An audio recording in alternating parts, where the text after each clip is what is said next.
नमस्कार दोस्तों, स्वागत है आपका हमारे वीडियो में। आज हम देखने वाले हैं सुनो किशोरी ये पार्ट 8वां पार्ट है। हिंदी उभरती 12वीं हिंदी का 8वां पार्ट है। तो मुझसे किसी ने कमेंट करके कहा था इस पार्ट को जल्दी से एक्सप्लेन करने के लिए, क्योंकि उनका एग्ज़ाम था और फर्स्ट पेपर हिंदी का ही था। तो मैंने वीडियो बना दिया। अब आपको अपना काम करना है, इस वीडियो को लाइक करना है और अपने दोस्तों के साथ शेयर करना है। तो चलिए देखते हैं हमारा पार्ट। तो दोस्तों, इस पार्ट का नाम है सुनो किशोरी। किशोरी का मतलब क्या होता है? किशोरी यानी कि किशोर अवस्था, टीनेज। जैसा कि हम जानते हैं जो 13 से लेकर 19 साल के बीच में, 13 से लेकर 19 के बीच में होता है, उसे टीनेजर कहा जाता है। तो यहाँ पर यही बात बताई गई है टीनेजर के बारे में कि वो इस एज में ना तो बच्चे रहते हैं और ना ही पूरी तरह से जवान होते हैं। तो उनका दिमाग कुछ अलग सोचता है। उनका दिमाग ये चाहता है, सेल्फ इंडिपेंडेंट चाहता है, दूसरों पे डिपेंड नहीं रहना चाहते वो, और इसी बीच वो कुछ गलतियाँ करते हैं। तो इस पार्ट में यही बताया गया है। तो सुनो किशोरी इस पार्ट की लेखिका हैं आशा रानी वोरा जी। इनका जन्म हुआ था 7 अप्रैल 1921 को अविभाजित भारत में, यानी कि बंटवारे से पहले, पार्टीशन से पहले इनका जन्म हुआ था झेलम जिले के तकवाल तहसील में, ग्राम दुल्हा नामक गांव में। और इनका गांव जो है वो इस वक्त पाकिस्तान में है। तो चलिए प्रमुख कृतियाँ देख ली जाए इनकी। भारत की प्रथम महिला है, स्वतंत्रता सेनानी, लेखिका है, क्रांतिकारी किशोरी, स्वाधीनता सेनानी, लेखक, पत्रकार आदि। अब विधा परिचय देख लेते हैं, जो कि बहुत महत्वपूर्ण है। तो ये पाठ जो है एक पत्र के रूप में, लेटर के रूप में लिखा गया है। तो पत्र क्या होता है, लेटर क्या होता है, इसके बारे में बताने की ज़रूरत नहीं है, हम सब जानते हैं। तो प्राचीन समय में, पहले के समय में जब फ़ोन नहीं हुआ करता था, तब लोग कुछ महत्वपूर्ण बात होती थी एक दूसरे को बताने के लिए पत्र का उपयोग किया करते थे, पत्र लिखते थे। तो ये पाठ जो है पत्र के रूप में लिखा गया है, लेटर के फॉर्म में लिखा गया है। दोस्तों, इस पार्ट में कौन कौन है, कैरेक्टर कौन सा है, पात्र कौन सा है, मैं आपको बता देता हूं। तो सबसे पहले तो है लेखिका, जो इस पार्ट को, इस पत्र को लिख रही हैं। और आपको पूरा पार्ट पढ़ते समय ऐसा लगेगा कि लेखिका कुछ कह रही हैं, कुछ बोल रही हैं। उसके बाद लेखिका की पुत्री, बेटी हैं, जिनका नाम है सुगंधा। और उसके बाद सुगंधा की एक दोस्त है, सहेली है। तो ये इतने लोग हैं जो हमें पार्ट में मिलने वाले हैं, जिनके बारे में हम पढ़ेंगे। दोस्तों, इस पार्ट में क्या है मैं आपको बताता हूँ, इसका समरी, इसका सार बताता हूँ। तो यहाँ पर क्या होता है, लेखिका की जो पुत्री हैं सुगंधा, दोस्तों सुगंधा नाम याद रखिएगा, सुगंधा लेखिका की पुत्री हैं, बेटी हैं। तो सुगंधा एक कॉलेज में पढ़ती है, ठीक है। उसी कॉलेज में एक और दूसरी लड़की एडमिशन लेती है। तो दोनों, सुगंधा और वो नई लड़की जो एडमिशन लेती है, दोनों कुछ समय बाद दोस्त बन जाते हैं अच्छे। तो उस लड़की को, जो सुगंधा की दोस्त रहती है, उसको एक लड़के से प्यार हो जाता है, उसकी तरफ वो आकर्षित हो जाती है। तो दोनों अभी आयु में कम ही रहते हैं, दोनों की उम्र कम रहती है। तो यही पत्र लिखा है लेखिका ने अपनी बेटी को, और कहा है कि तुम दोनों को उचित मार्ग दिखाओ, दोनों को गाइडेंस करो, दोनों को मार्गदर्शन दो कि उन्हें आगे क्या करना है। तो अब क्या है दोस्तों, ये पार्ट पढ़ने के बाद ही पता चलेगा। तो चलिए देख। तो इस पार्ट का हम देख लेते हैं पहला परिच्छेद। सुनो सुगंधा, तुम्हारा पत्र पाकर खुशी हुई। तुमने दो तरफा अधिकार की बात उठाई है, वह पसंद आई। बेशक जहाँ जिस बात से तुम्हारी असहमति हो, वहाँ तुम्हें अपनी बात मुझे समझाने का पूरा अधिकार है। मुझे खुशी होगी तुम्हारी इस अधिकार प्रयोग पर। इससे राह खुलेगी और खुलती ही जाएगी। जहाँ कहीं कुछ रुकती दिखाई देगी, वहाँ भी परस्पर आदान प्रदान से राह निकाल ली जाएगी। अपनी अपनी बात कहने सुनने में बंधन या संकोच कैसा। तो यहाँ पहले परिच्छेद में, इस पाठ के पहले परिच्छेद में लेखिका अपनी बेटी से कहती हैं पत्र में, ठीक है दोस्तों, ये पत्र लिख रही हैं। तो अपनी बेटी को कहती हैं कि मुझे तुम्हारी ये बात पसंद आई कि जहाँ तुम्हें गलत लगता है वो चीज़, तुम वहाँ अपनी आवाज़ उठाती हो उसके विरोध में। तुमने मुझसे बात की, ये भी मुझे बहुत अच्छा लगा, क्योंकि किसी भी समस्या का हल दोस्तों बात करके ही निकाला जा सकता है एक दूसरे से।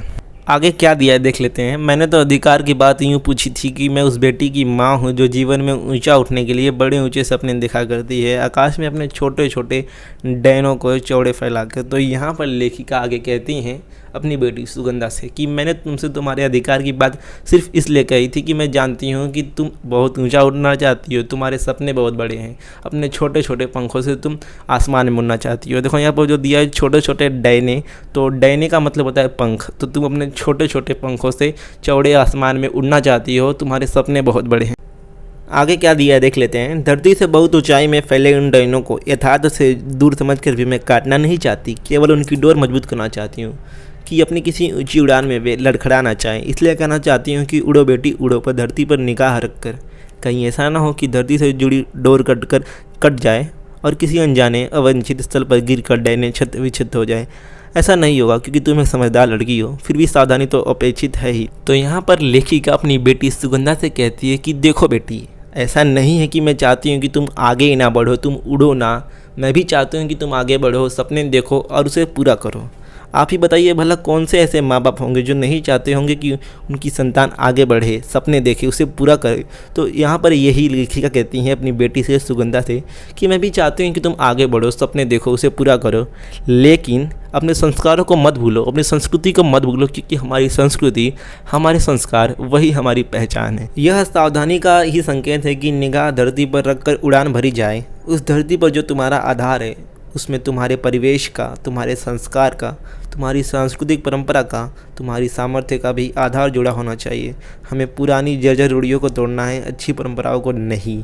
तो यहाँ पर लेखिका अपनी बेटी से सुगंधा से कहती हैं कि हमें अपनी परंपराओं को नहीं भूलना है, हमें हमारे संस्कृति को, हमारे कल्चर को नहीं भूलना है। चाहे हम कितने ही आगे क्यों ना बढ़ जाए, फिर भी हमें अपनी संस्कृति को, परंपराओं को, अपने परिवेश को, अपनों को नहीं भूलना है। हमें पुरानी रूढ़ियों को तोड़ना है, परंपराओं को नहीं। रूढ़ी अर्थात दोस्तों ऐसी परंपरा है जो समय के साथ बदलनी चाहिए। जैसे कि बाल विवाह, ये भी एक रूढ़ी थी जो कि आज 21वीं शताब्दी में लगभग ख़त्म ही हो चुकी है। तो हमें ऐसी खराब रूढ़ियों को तोड़ना है, उसे ख़त्म करना है, परंपराओं को नहीं, अपनी संस्कृति को नहीं, अपने कल्चर को नहीं। परंपरा रूढ़ी का अर्थ समझती हो ना तुम। तो यहाँ पर लेखिका अपनी बेटी से इस पत्र में एक सवाल पूछती है कि तुम्हें परंपरा और रूढ़ी के बीच का मतलब तो पता है ना? नहीं। फिर कहती है नहीं। तो तुम इस अंतर को समझने के लिए अपने सांस्कृतिक आधार से संबंधित साहित्य अपने कॉलेज पुस्तकालय से खोज कर लाना, उसे ज़रूर पढ़ना। तो अगर तुम्हें इसके मतलब, परंपरा और रूढ़ी के बीच का मतलब नहीं पता है, तो तुम अपने कॉलेज के लाइब्रेरी से एक बुक लेना, कोई भी जिसमें इसका मतलब दिया हो, और उसे पढ़ना, ज़रूर पढ़ना। यह आधार एक भारतीय लड़की के नाते तुम्हारे व्यक्तित्व का अटूट हिस्सा है, इसलिए तो ये तुम्हारे लिए ज़रूरी है। तुम एक भारतीय लड़की हो, इसलिए तुम्हें पता होना चाहिए कि समाज में कौन सी ऐसी बातें हैं जो सही हैं समाज के लिए, और कौन सी ऐसी बातें हैं जो ख़त्म होनी चाहिए, जो गलत है। तो तुम ज़रूर पढ़ना परंपरा और रूढ़ी के बीच का मतलब। बदलते वक्त के साथ बदलते समय के नए मूल्यों को भी पहचान कर हमें अपनाना है, पर यहाँ पहचान शब्द को रेखांकित करो। बिना समझे, बिना पहचाने कुछ भी नया अपनाने से लाभ के बजाय हानि उठानी पड़ सकती है। तो यहाँ पर लेखिका अपनी बेटी से कहती हैं कि मैं जानती हूँ बदलते समय के साथ, गुजरते समय के साथ हमें आगे बढ़ना है, नए मूल्यों को, नई बातों को अपनाना है, पर पहचान कर अपनाना है। सब मूल्य, सभी बातें हमारे लिए अच्छी नहीं हो सकती। तो इसका आगे वाला पैराग्राफ देखते हैं, उसमें आपको समझ जाएगा इसका मतलब। तो क्या दिया है? पश्चिमी दुनिया का हर मूल्य हमारे लिए नए मूल्य के पर्याय नहीं हो सकता। तो देखो दोस्तों, यहाँ पर क्या दिया? पश्चिमी दुनिया का अर्थात वेस्टर्न कल्चर। जैसा कि हम देख सकते हैं आजकल लोग हमारी संस्कृति को, भारतीय संस्कृति को भूल जा रहे हैं, उसे मतलब कुछ नहीं समझते। आजकल सब लोग वेस्टर्न कल्चर को फॉलो कर रहे हैं।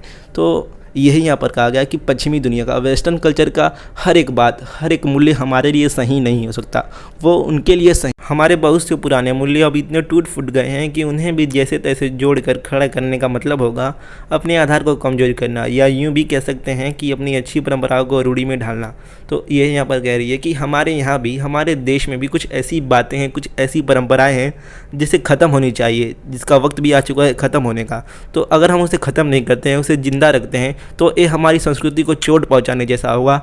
ऐसा लगेगा जैसे हम खुद अपनी संस्कृति को ही ख़त्म कर रहे हैं। जैसे कि बाल विवाह, वो आज ख़त्म हो चुकी है लगभग। तो एक अच्छी बात है, एक पुरानी और रूढ़ी थी, यानी कि वो ख़राब चीज़ थी, उसे ख़त्म होना चाहिए था। समय के साथ अपना अर्थ खो चुकी। तो देखो दोस्तों, यहाँ पर आपको रूढ़ी का परिभाषा मिलेगा, साथ ही परंपरा का भी परिभाषा मिल जाएगा।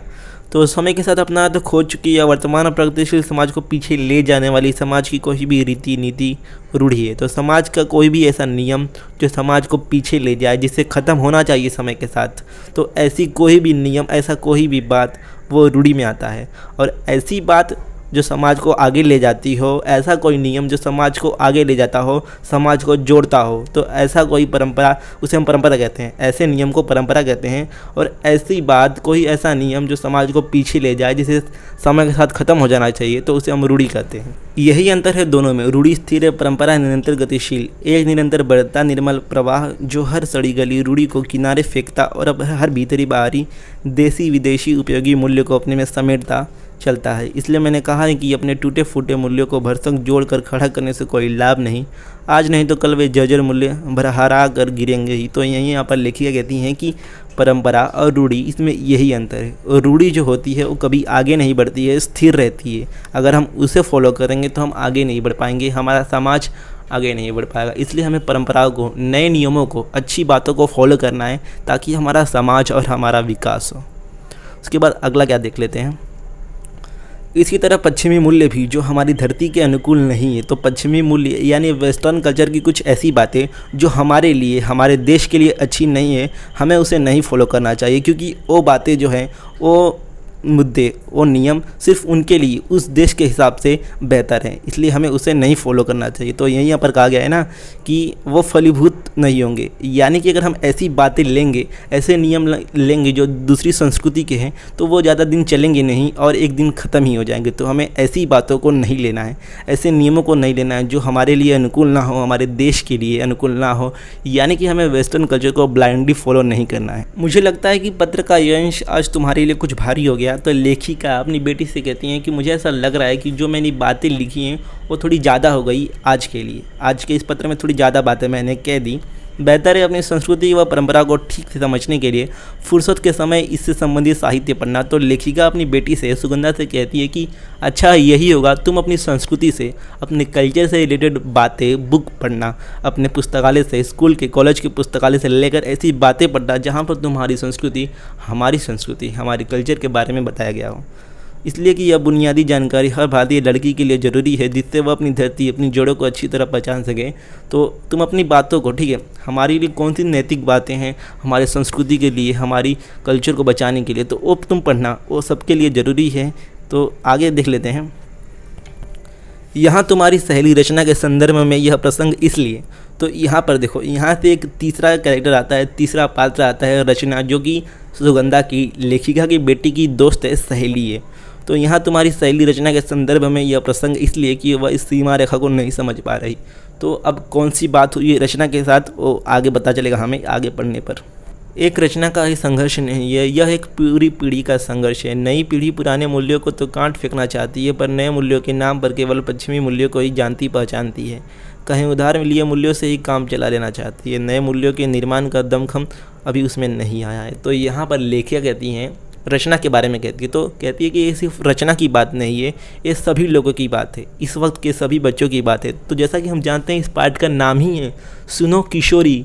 किशोर मतलब किशोर अवस्था, टीन एज। तो ये सभी बच्चों की बात है। आजकल वो अपने कल्चर को, अपनी संस्कृति को भूल चुके हैं और वेस्टर्न कल्चर को, पश्चिमी संस्कृति को अपना रहे हैं, जैसा कि लेट नाइट पार्टी करना, और यही सब आजकल वो लोग, आजकल के बच्चे पश्चिमी संस्कृति को अपना रहे हैं और समझते हैं कि हमारी संस्कृति, हमारी भारतीय संस्कृति कुछ नहीं है। वो ब्लाइंडली वेस्टर्न कल्चर को फॉलो कर रहे हैं, जो कि बहुत गलत है, उनके विकास में बाधा है।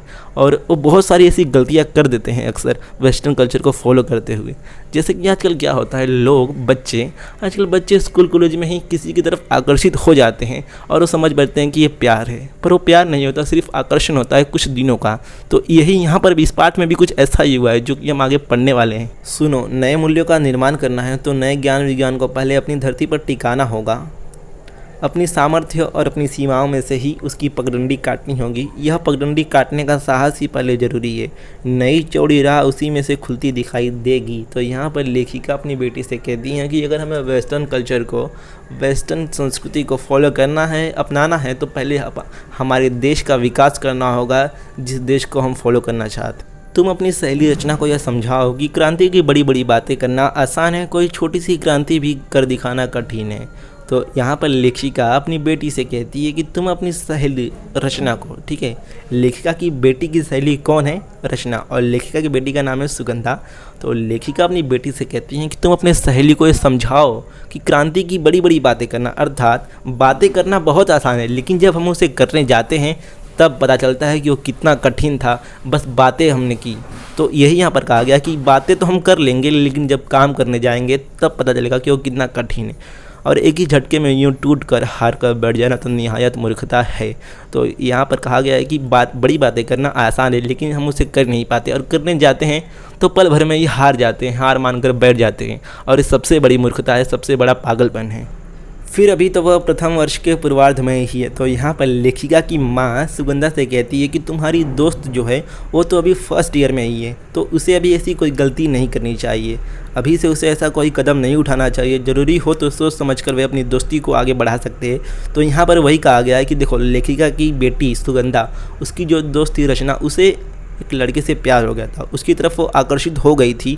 तो इसी बात को सलाह देने के लिए लेखिका ने कहा है अपनी बेटी को कि तुम उसे उचित मार्गदर्शन करो, और यही यहाँ पर आगे सब बताया है कि कैसे उसे मार्गदर्शन करना है, क्या करना है।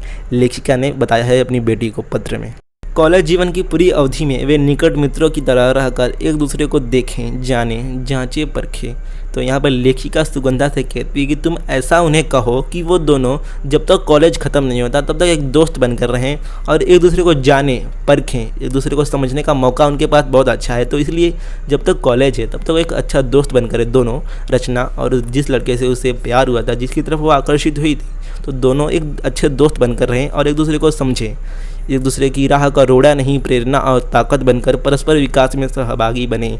तो यही यहाँ पर लेखिका अपनी बेटी को कहती है ये सब बातें उससे कहने के लिए, रचना से कहने के लिए। क्या कहती हैं कि देखो, सबसे पहले कहती हैं कि एक दूसरे को जाने, परखे और एक दूसरे की राह का रोड़ा नहीं बने, एक दूसरे की प्रेरणा बने, ताकत बने और परस्पर विकास में सहभागी बने। यानी कि लेखिका कहती हैं अपनी बेटी से कि तुम उन्हें ऐसा समझाओ, अपनी मित्र को, रचना को ऐसा समझाओ कि दोनों एक दूसरे को समझें और एक दूसरे का विकास करें, एक दूसरे की ताकत बने। फिर अपनी पढ़ाई की समाप्ति पर भी यदि वे एक दूसरे के साथ पूर्ववत लगाव महसूस करें, तो यही यहाँ पर लेखिका की माँ कहती हैं कि तुम उन्हें कहो कि शुरुआत में जब तक कॉलेज ख़त्म नहीं होता तब तक रचना और वो लड़का एक दूसरे के साथ रहे, एक दूसरे का मित्र बनकर रहे, परस्पर सहभागी बने, विकास में एक दूसरे की ताकत बने। और जब कॉलेज ख़त्म हो, पढ़ाई ख़त्म हो, तो फिर भी अगर वो एक दूसरे के साथ रहें, एक दूसरे के साथ लगाव महसूस करें, एक दूसरे के साथ निकट रहें और उन्हें कोई कमियां ना लगे, कोई गलतियां ना लगे, तो फिर तुम उन्हें कह सकती हो कि आगे बढ़ने के लिए, आगे अपने रिश्ते को आगे बढ़ाने के लिए। मेरी राय में रचना को और उसके दोस्त को तब तक धैर्य से प्रतीक्षा करनी चाहिए। तो यही यहाँ पर लेखिका कहती हैं कि रचना को और उस लड़के को, उसके दोस्त को प्रतीक्षा करनी चाहिए कॉलेज ख़त्म होने का, पढ़ाई ख़त्म होने का। उसके बाद ही वे अपने रिश्ते को, अगर दोनों का मत रहे, दोनों तैयार रहें, तो आगे बढ़ा सकते हैं। इस बीच वे पूरे जतन के साथ एक दूसरे के लिए समय को तैयार करें। तो यही यहाँ पर कहा गया है कि इस समय में, इस 3 वर्ष की अवधि में, कॉलेज के समय में एक दूसरे को वो अच्छे से समझ सकते हैं, एक दूसरे के लिए तैयार हो सकते हैं, किसी की कमियाँ समझ सकते हैं, उसकी खामियाँ समझ सकते हैं। बिना तैयारी के जल्दबाजी में पढ़ाई के बीच शादी का निर्णय लेना केवल बेवकूफ़ी ही कही जा सकती है, क्रांति नहीं। तो यहाँ पर लेखिका कहती हैं कि तुम उन्हें कहो पहले पढ़ाई ख़त्म करने के लिए, उसके बाद वो शादी कर सकते हैं। लेकिन अगर वो बीच में ही, पढ़ाई के बीच में ही शादी करते हैं तो फिर एक बेवकूफ़ी होगा, क्रांति नहीं होगा, कोई बहुत बड़ा डिसीजन। ऐसी कथित क्रांति का असफल होना निश्चित ही समझना चाहिए। इतनी जल्दबाजी में तो किसी छोटे से छोटे काम के लिए उठाया कोई छोटा कदम भी शायद ही सफल हो। यह तो ज़िंदगी का अहम फैसला है। तो यही यहाँ पर लेखिका कहती हैं कि तुम रचना को समझाओ कि अभी ये शादी करने का समय नहीं है, अभी उसे कॉलेज की पढ़ाई पूरी करनी चाहिए। फिर अगर वो एक दूसरे को अच्छे से समझ पाए हों तो फिर वो शादी कर सकते हैं। अभी अगर वो बीच में शादी करते हैं तो ये बेवकूफ़ी से भरा कदम होगा। हम तो ज़िंदगी के छोटे से छोटे काम को करने में भी बहुत सोचते हैं, 100 बार सोचते हैं। फिर तो ये शादी का, ज़िंदगी का सवाल है। उन्हें अभी रुकना चाहिए, उन्हें अपनी पढ़ाई पूरी करने तक रुकना चाहिए, कोई फैसला नहीं लेना चाहिए। मैं समझती हूँ रचना की इस मूर्खतापूर्ण क्रांति। दोस्तों, रचना की मूर्खतापूर्ण क्रांति अर्थात क्या, तो मैं बताता हूँ। जो रचना थी, लेखिका की बेटी, सुगंधा की दोस्त, सहेली, उसने एक लड़के से शादी करने का फैसला लिया था पढ़ाई के बीच में। तो ये इसे यहाँ पर मूर्खतापूर्ण क्रांति कहा गया है। तो फिर पढ़ लेते हैं।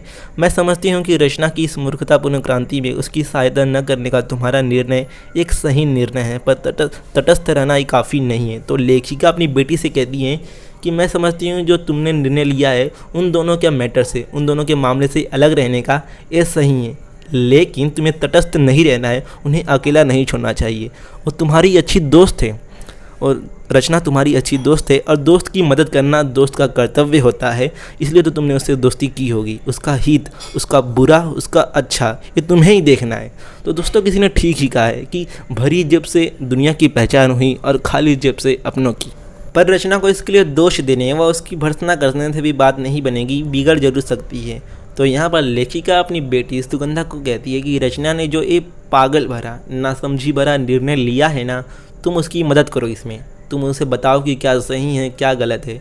तुम्हें उसकी मदद करनी है, उसकी बुराई नहीं करनी चाहिए। अगर तुम उसकी बुराई करोगी, उसे बुरा भला कहोगी, उसे पागल कहोगी, तो फिर ये बात जो है ये बिगड़ सकती है, वो कुछ दूसरा निर्णय ले सकती है।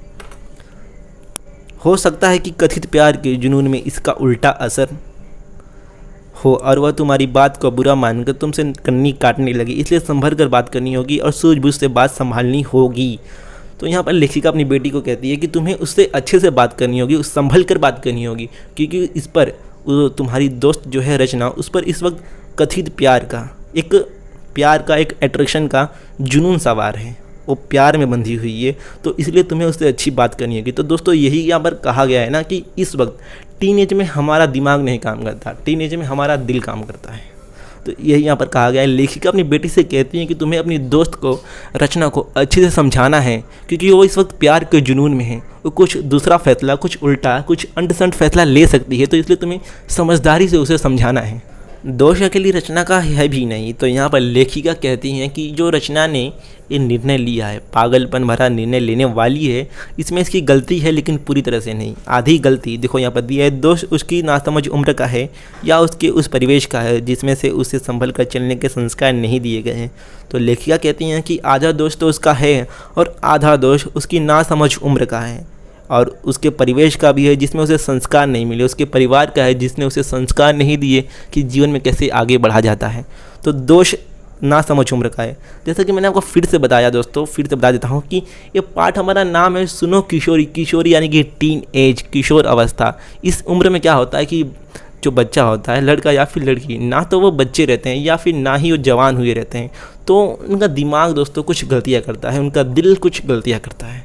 तो यही यहाँ पर कहा गया है, ना समझ उम्र। इस एज को, इस किशोर अवस्था को ना समझ उम्र कहा गया है। यह उम्र ही ऐसी है, यानी कि टीनेज, किशोर अवस्था उम्र ही ऐसी है जब कोई भावुक किशोरी किसी युवक की प्यार भरी मीठी मीठी बातों के बहकावे में आकर, तो यही यहाँ पर लिखा कहती हैं कि ये उम्र ही ऐसी है। ये टीनेज, किशोर अवस्था ऐसी एज है जब कोई लड़की किसी भी लड़के की प्यार भरी मीठी मीठी बातों में आकर उसे अपना सब कुछ समझने लगती है, उसके प्यार में पड़ जाती है। लेकिन ये गलत है, ये सिर्फ एक आकर्षण होता है, अट्रैक्शन होता है और कुछ नहीं। तो इसलिए दोस्तों अभी भी आपके पास मौका है, पढ़ लीजिए। प्यार मोहब्बत ये सब धोखा है। आगे देखते हैं। इस अल्हड़ उम्र में अगर वह लड़की अपने परिवार के स्नेह संरक्षण से मुक्त है, आज़ादी के नाम पर समय को ज़रूरत से ज़्यादा अहमियत देकर अंतर्मुखी हो गई है, तो यहाँ पर लेखिका कहती हैं कि वह लड़की यानी कि तुम्हारी दोस्त रचना, वह अपने परिवार से दूर है। यानी कि जैसा हमने देखा वो कॉलेज में पढ़ती है, तो अपने शहर से, अपने गांव से वो दूर आई है कॉलेज में पढ़ने के लिए। तो इस वक्त वो अपने परिवार के पास नहीं है, अपने परिवार के प्यार से वो दूर है। उसे एक आज़ादी मिली है, फ्रीडम मिला है कुछ भी करने का, वो कुछ भी कर सकती है क्योंकि वो अपने परिवार के पास नहीं है। तो मुझे ऐसा लग रहा है कि वो बहुत ज़्यादा, मतलब कुछ ज़्यादा ही फ्रीडम उसको मिल गया है और वो कुछ गलत काम ना कर ले, अपनी फ्रीडम का कुछ गलत तरीके से उपयोग ना करे, कुछ गलत निर्णय, पागलपन भरा निर्णय ना ले ले। अपने में अकेली पड़ गई लड़की जैसे ही किसी लड़के के संपर्क में आती है, उसे अपना हमदर्द समझ बैठती है। तो यहाँ पर लेखिका कहती हैं, देखो दोस्तों बहुत अच्छी बातें हैं, सभी टीनेजर को सुनना चाहिए, सभी लड़कों को, सभी लड़कियों को ये बातें, ये जो पूरा पैराग्राफ दिया है अच्छे से समझना चाहिए। अपने में अकेली पड़ गई लड़की जैसे ही किसी लड़के के संपर्क में आती है, उसे अपना हमदर्द समझ बैठती है। यानी कि जब किसी कारण से कोई लड़की खुद को अकेला महसूस करने लगती है, अकेला समझने लगती है, तो फिर अगर उसे कोई ऐसा लड़का मिलता है जो उसकी बातें सुने, उसे ऐसा फील कराए कि वो खास है, उससे मीठी मीठी बातें करे, तो फिर वो लड़की उस लड़के को अपना हमदर्द समझ बैठती है। हमदर्द यानी जिसके साथ आप अपना दर्द बांट सकें, अपना दर्द साझा कर सके। और ऐसे में क्या होता है, ऐसे में उसके यानी कि उस लड़की के बहकने की, उसके कदम भटकने की संभावना और भी बढ़ जाती है। तो फिर ऐसे में क्या होता है कि लड़की कोई गलत कदम ले लेती है, कोई गलत कदम बढ़ाती है, और फिर क्या होता है हम जानते हैं, फिर उसके परिवार को और उसको शर्मिंदा होना पड़ता है। और समाज ऐसे में क्या करता है, समाज और भी बुराइयाँ करता है, समाज और ताने डालता है। लगता है अपने परिवार से कटी रचना के साथ ऐसा ही है। तो लेखिका कहती हैं कि मुझे ऐसा लगता है रचना के साथ भी कुछ ऐसा ही हुआ होगा।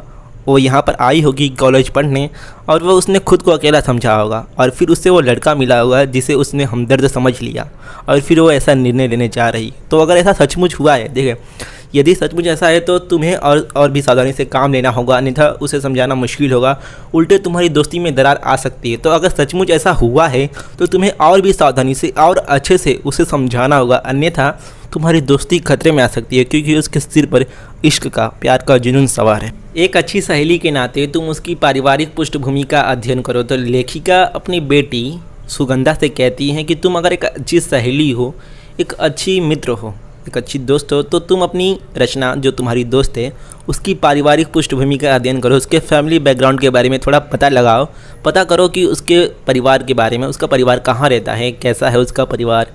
अगर लगे कि वो अपने परिवार से कटी हुई है, यानी कि अगर तुम्हें ऐसा लगे कि वो अपने परिवार से बात नहीं करती है, परिवार वालों से उसका मन मुटाव, झगड़ा चल रहा है, तो उसकी इस टूटी कड़ी को जोड़ने का प्रयास करो। तो तुम्हें अगर ऐसा लगे कि वो अपने परिवार से बात नहीं करती, कुछ मन मुटाव, कुछ झगड़ा है, तो तुम ऐसा कहो कि तुम अपने परिवार से बात करो, एक बार जाकर जो भी झगड़ा है, जो भी मामला है, उसे सुलझाओ। ठीक है, उसे सुलझाने का प्रयास करो।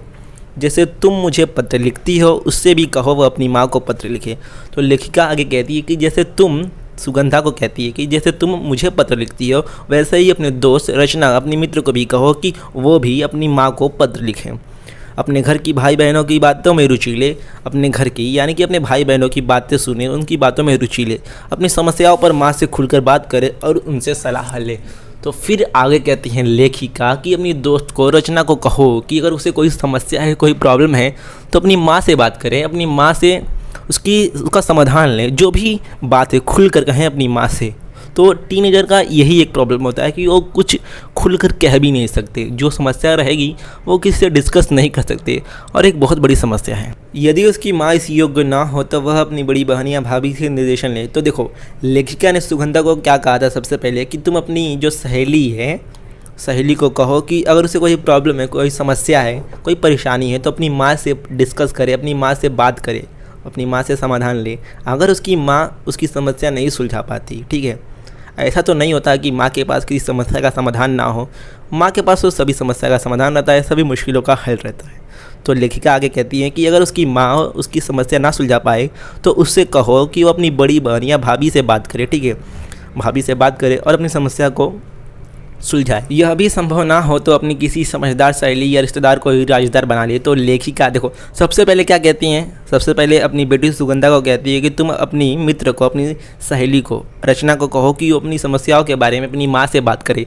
अगर उसकी माँ उन समस्या को सुलझा नहीं पाती तो फिर अपनी भाभी से या फिर बड़ी बहन से बात करे। अगर वो भी उस समस्या को नहीं सुलझा पाती तो फिर उससे कहो कि किसी समझदार सहेली को, ठीक है, कोई ऐसी सहेली जो समझदार हो, उससे वो समस्या का हल ढूंढे। घर में किसी से भी बातचीत का सिलसिला जोड़कर वह अपनी समस्या से अकेले जूझने से निजात पा सकती है। तो यहीं पर लेखिका कहती है कि उसे तुम कहो कि किसी से, घर में, उसके घर में जितने भी लोग हैं उसमें से वो किसी से भी तो बात करे, क्योंकि किसी भी समस्या का हल दोस्तों बातचीत कर कर ही निकाला जा सकता है। अगर हम समस्या को अपने में ही रखे रहेंगे तो हम अकेलापन महसूस करेंगे और अकेलापन हमें खाता जाएगा।